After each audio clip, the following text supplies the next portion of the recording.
Okay, so as I promised, I was going to do a complete front to back video on how a combine works. And this is a 9400 John Deere. And let me show you the head first. This is a 693 head. This is a plastic head or a poly head. Some of the older ones were metal. So the metal heads they get rusty and then they get, they're not slippery. The corn does not flow up through them. And also in the wintertime when we're shelling late in the year, if the corn is wet, it'll freeze, right? The leaves will freeze and it'll stop the flow. And that's a real drag. Also, because it's plastic, it'll kind of bend a little bit. And the metal ones, if you poke it in the dirt or hit a tree or something, it'll bend and you have to pound it back with a hammer. But these things are very forgiving. So this is the plastic. Now we're going to look at each row. These snouts, these are called snouts here. They just hinge up on a hinge there. So if the corn is really short, you want these things to be right on the ground, kind of skidding, because the angle where the gathering chains will pull the corn in, it's too high. If it's super low eared corn, this has to be right in the dirt, and then these ride up a little bit. So then the corn comes up here. You're aiming your corn rows up here. These gathering chains pull the stalk in to these stripper plates, I think is what they're called, or deck plates. And then these are your rolls. I'm not sure exactly what stalk rollers. In the very beginning, there's like a screw that helps still keep the corn stalk going up in the right direction. And then it comes into the knife roll part. Those are super sharp. Let me go under here a minute. Ouch. And that'll shred the corn stalks as it goes through. It'll kink the corn all up and shred it if it's dry enough.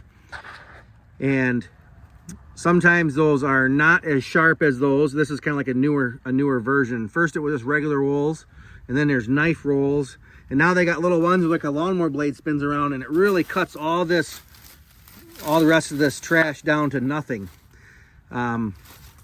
So anyways, it brings the corn up, the corn stalk. Those rolls are spinning really fast, and it pulls the stalk down, and the ear stays up here on these deck plates. When the ear pops off, these gathering chains bring it up to the auger, and like if it's over on this side, the auger takes it to the center. If it's over on that side, it goes to the center, and then from there it goes into the feeder house. But these gathering chains, they're on a spring right here. You want this adjustment to be 1/8 of an inch so that the chain has got some give. So things give a little bit. And these things, these deck plates are actually movable in case you got like a really bad year and all your ears are small. It's possible that when the stalk gets ripped through here, the ear goes through there too. Like this one here would hardly stay. So these things are adjustable. They're adjusted by bolts.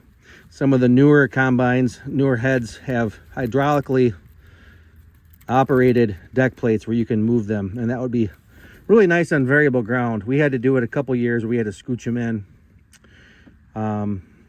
So yeah, there is some head loss on short ears on these combines like this if you don't have the hydraulically operated deck plates. So now the corn goes up to there, and that is the feeder house. Let's go around the other side.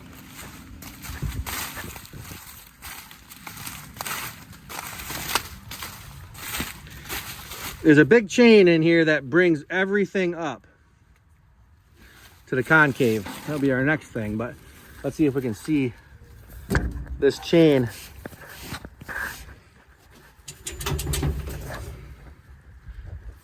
You can see the slats in the bottom. That takes, well, those slats take the ear, ideally just the ear up. But if you've ever seen me do live on TikTok with Sheldon Corn, it'll take leaves and stalk and anything else that kind of floats in.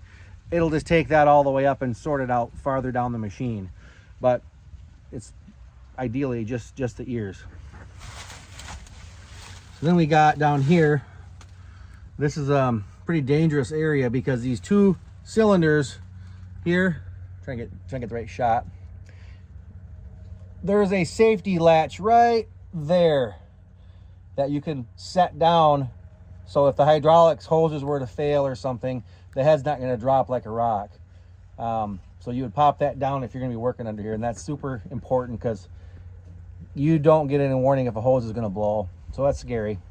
You gotta be safe working on stuff like this. You get real complacent and think, oh, everything's gonna be fine, and then next thing you know, your family's getting a phone call. So use those things.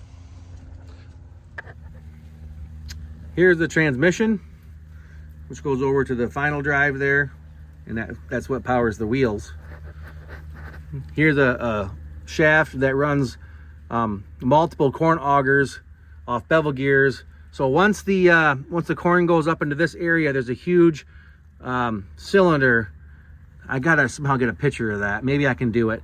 But it's a big cylinder that rolls the corn, and these augers take the corn up. I'm gonna have to open this up. Okay, so now I took the cover off. That shaft turns all them gears, and that takes the corn that shells through. This is called the concave. This part up here is the concave, and it's a big meshed thing. See how it's kind of meshed? It's really hard to get my light in there. So there's a huge cylinder above that's rolling the cobs around, and it rolls all the corn off the cobs, and the corn should shower down on top of these augers, and then that'll take it up to the back. I'll show you what happens after that. So I just cleaned all the corn out of this thing. This is called a rock trap. This is a little gap between the rasp bars. This is a rasp bar, and this is on a cylinder. This thing rotates.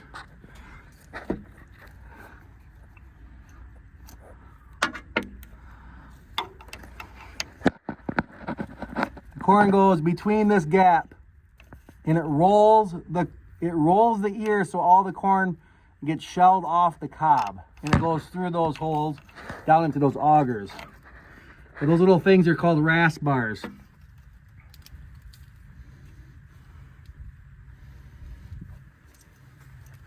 Now those rasp bars can get bent by rocks. When we have our head all the way down, you can see a little dent right there. And actually there's a rock right here too. So if you have the head all the way down, you're on a hill or whatever, it's possible you pick up a rock. Right here's a rock. So this one is supposed to be, that's a pretty big rock, but it should sit right here in this rock trap. This is where loose corn is supposed to set, loose corn cobs. And if a rock comes in here, the force of that rasp bar, the cylinder is coming around, you should just shove that rock down into this no man's land of loose corn cobs. Well, if you don't clean this out, corn gets, especially wet corn, gets stuck in there. It almost grows together. So you got to clean that out often. I just cleaned it out now. We pull the rock out. There's another one up here. Another rock. Sometimes they make a lot of noise. I think that's it. Oh, looks like we got a piece of metal broken right here.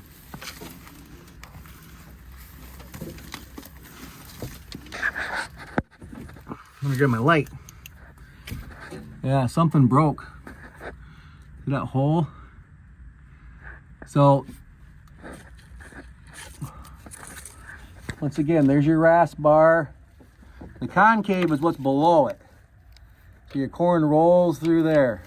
Interesting fact, one interesting fact I forgot to tell you is these rolls here where they takes the corn down, you're not supposed to take a stalk and feed it, hand feed it in there, because that will pull down so fast you can't let go, and your reaction is to squeeze and it'll pull your arm right in there.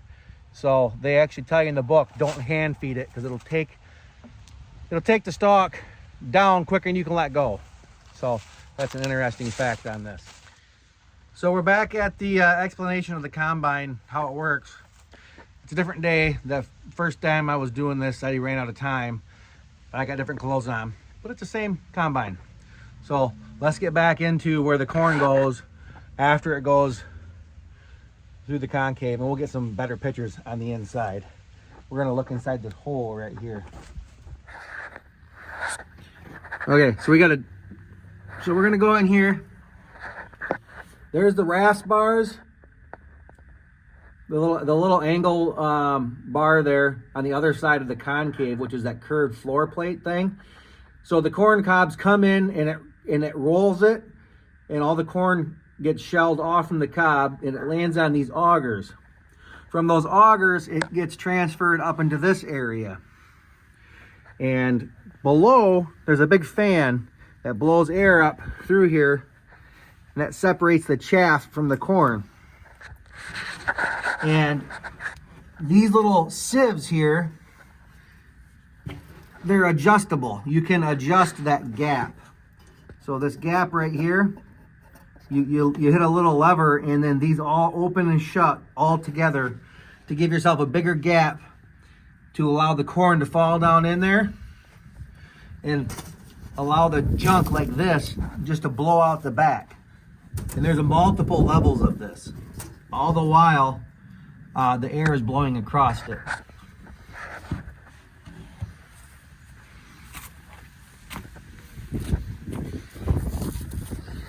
So here's the back of the machine. These ones down here move. It goes like this, and it kind of shakes everything, and it keeps everything kind of floating as the wind blows all the trash out the back, all the little cobs and stuff. So you adjust these gaps here so corn falls down in it. Okay, now when it goes down in there, there's more augers that auger it over here. Now the corn's in here. Now there's a conveyor belt in this thing here. A conveyor with little paddles pull it all the way up to there. Okay, so from there it goes. Okay, I lied. Okay, back to here. The corn, when the corn gets shelled way up there, it goes down one auger. Anything that comes over here, the corn that gets through here, there's an auger back here. This is called, like, I call it like the second chance or the last chance auger. Anything that makes it this far, it might have junk in it, okay? But it's still got corn in it. And then that auger goes over here. And that auger, or then that goes into an elevator, little conveyor that goes up there. And then that gets dropped back into the front again. And that gets another shot, and it allows it to clean the chaff out again.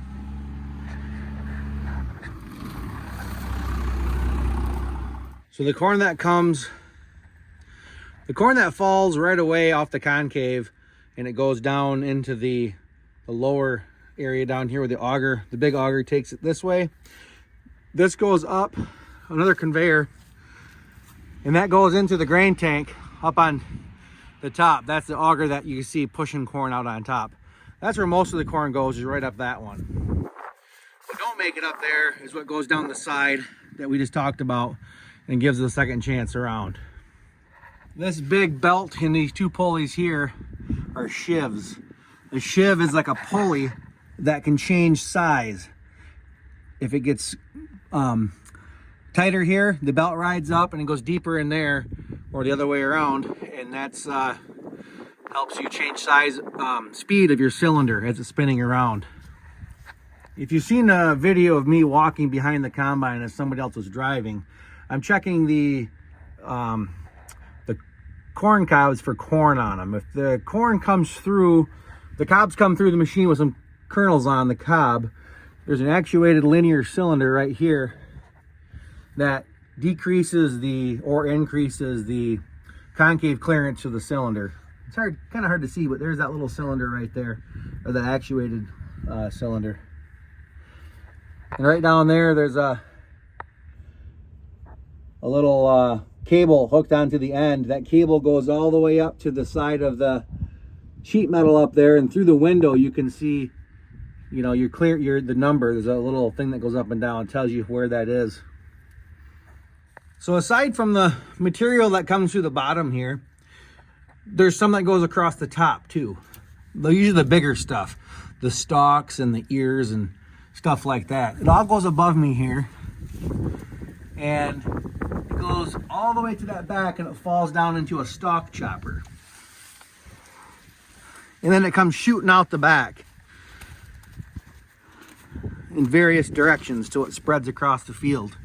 Stalk chopper consists of a rotary impeller here that the hammers swing between stationary knives. So these are actually knives. See how sharp they are? So you get something in there and this swings it through and cuts it up in little pieces. And that helps eliminate the trash in the field. You can see we're missing a knife there and over there. Sometimes they break off. But you can see where all this stuff comes from is up there. And all that stuff moves around too in like a circular motion. There's a trap door I can show you. I'll go up there and show you what it looks like from the top now. Gotta climb the ladder.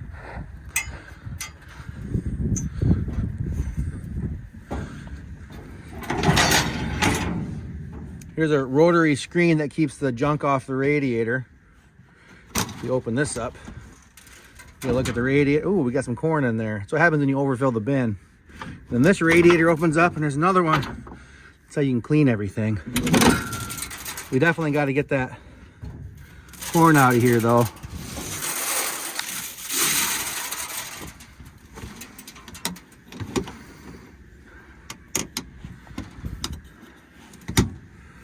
So that's that. Here's the trap door. And then you can see this is where a lot of the bigger stuff that floats up in the corn stalks, and these are called straw walkers. Those little ratchet type looking teeth keep stuff moving backwards because of the way that they go kind of in a circular motion, every other one. And all that gets moved to the back. You can see we got some corn on the cob here because our concave probably has to be set a little bit tighter. We've been going through different fields and the stand has been very, very variable, so it's hard to get it set just right. Got our batteries, air cleaner, oil, hydraulic oil tank. Here's the engine sitting up here sideways.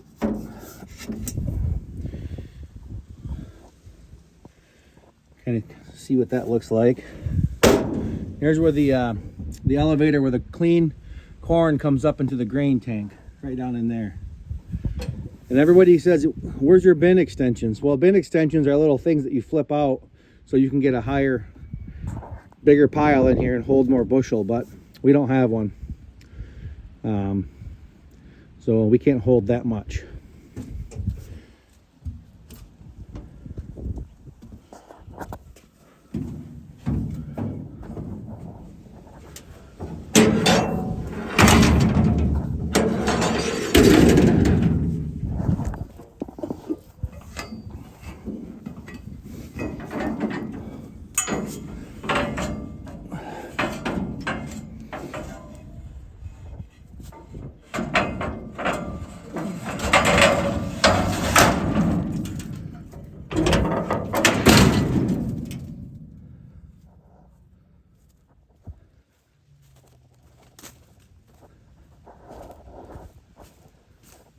Here's a neat feature. When we turn the unloading auger on, that little cylinder right there, oil goes in that, which makes this pulley go down. Right now this pulley should be able to, well, the belt on there is loose. And then when that goes down, the belt kind of engages and it squeaks. And then that turns on this chain here. That chain runs the 2 augers in the bottom of the grain tank and also the unloading auger itself here through those bevel gears, and it goes up to the top. And then there's a gearbox up there, or a right angle, and that runs that auger out there. So when we got really wet, heavy corn, that's just too much, and we break a shear bolt off, right there, you see that nut? That's what I have to replace, the bolt that goes through that hub there.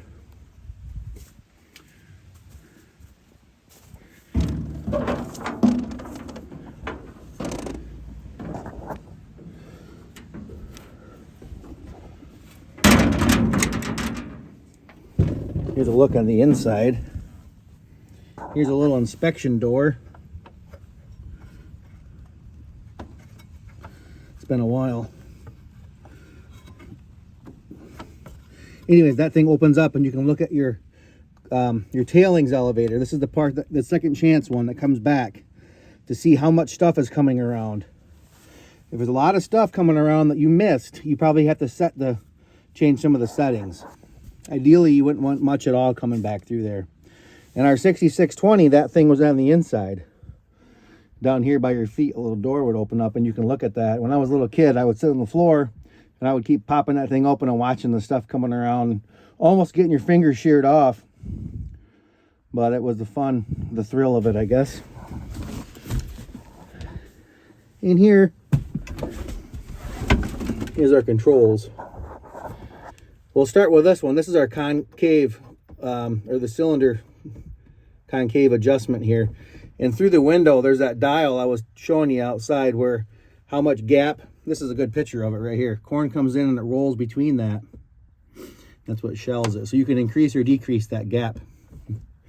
Here's your speed for how fast that big cylinder is spinning. This is your fan speed, 4-wheel drive engine.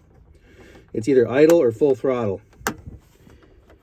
This is what makes your auger go in or out, and this is what turns on the unloading auger. This is your real speed for if you have a wheat head or a bean head, that thing that goes like this. You want to match your ground speed with that. So when those knives that go back and forth don't push over the wheat, that reel kind of always backs it up so you can cut them off. So this is the first knob that goes up. That engages the big cylinder, this thing. Once that's going, you turn this on. This engages your head, makes that all those chains go. Then you go full throttle, drive it. This is a hydrostatic drive here, and this is that whine that everybody loves the sound of my TikTok lives. Woo, like that, you know. Head up and head down, which gets a little bit hard to get used to because in the chopper, this is down and this is up, which is backwards. So it takes a little while to relearn that. And this is your speed. This here is your speed of how fast your chains are going. Again, you want to match your ground speed. So you want your gathering chains to be coming in at the same speed as your ground speed going forward. Otherwise, they all plug up and knock over. And you don't want them full speed if you're going slow because they're so violent, the ears go flying. And then to see how your head speed is, you push these two at the same time, and that gives you your head speed. You push these two buttons, that gives you your hours of your cylinder. These two give your hours of your engine. And that's your cylinder speed, that's your road speed, or your ground speed there, miles per hour, and that's your engine RPM. So this is a cool thing up here, harvest track. In the back of the machine, there's these little pads. They look like just a small, like little candy bar size thing. And what that is it would keep track of your seeds or your wheat or your corn tapping, because when it comes, whatever you miss and it goes over the edge and it hits that, it makes little vibrations, and that would make this thing go up. So what you would do is you can make that knob or that needle go right in there by turning this right here. So you can actually make that thing go right in that little perfect area right there, and that would be your acceptable loss. So whatever you're putting out the back, there's always going to be little broken pieces or whatever, but something, whether it's 10 of them hitting it, you know, in so many seconds, or one, whatever you want it to be, whatever you consider acceptable, you would set that. So as you're driving, and let's say you're on a side hill, now everything is tipped, all the corn shakes to one side, and it can't all fit through those sieves fast enough. So then you get more, so then this needle would go way over there because you got a lot more tapping on those little sensors. So that tells you to slow down when you're in a side hill, or if you're going up a hill, because then everything just flies out the back way quicker. So that's just an indicator of what you're losing. So when everything's flat and normal, you don't really want that at 0. You want it right about there so it can sense, you know, anything more than what's acceptable. That's a kind of a neat thing. I don't know if the newer ones have anything like that. And that is the 9400. Thanks for watching.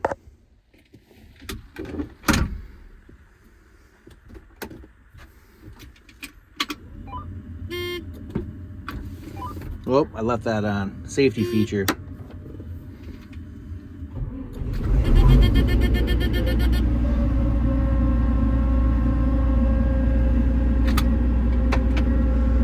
Let me get her warmed up for Holly because she's going to come and start shelling this field.